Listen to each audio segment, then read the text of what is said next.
In his last conversation with Dr. King, Harry Belafonte, the activist and singer, remembers and recalls what Dr. King was thinking in the last months of his life. Dr. King said to him, "We have fought hard and long, and I know that we will win. But I've come to the belief we're integrating into a burning house." Harry Belafonte asked Dr. King, "What should we do?" Now, there's a little bit of Baptist preacher in me. And I didn't know, as you can imagine, Dr. King, and of course he was grounded in the Word, was spreading good news. Good news is hard sometimes, but I suspect Dr. King had a little bit of humor in him as well. And he looked back at Harry Belafonte and he said, "Become the fireman."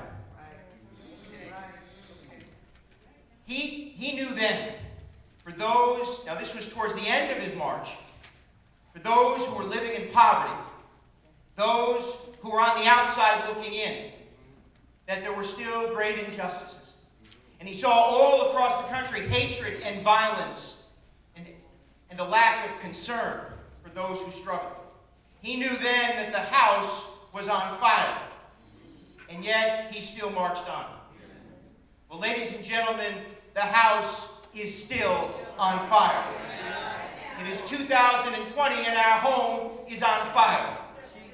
It is not just in churches in the South or synagogues in Pennsylvania. And it isn't only in a rabbi's home in Muncie. It is in our home. Our house is on fire. So what do we need to do? We need to be the firemen. And Dr. King told us exactly how to be the fireman. He told us all of the things that you didn't need to do in order to lead. He told us that a true leader is a servant.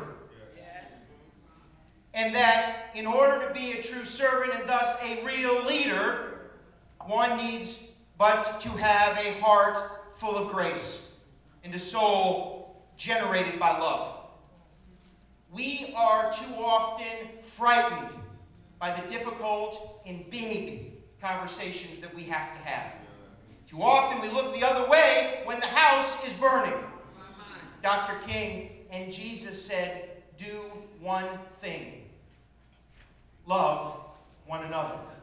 And that love is unyielding, and it demands not much from us. So don't be afraid to have the small conversations with your neighbors. Don't be afraid to confront the anger and the violence by simply saying enough, and do not allow that which divides us to conquer us. But ladies and gentlemen, the house is on fire, and we have but one calling, and we have but one message: to be the fireman. Bring light into the world, bring love to our neighbor, and do not let others be the leader, because with a servant's heart, we all can lead. God bless you.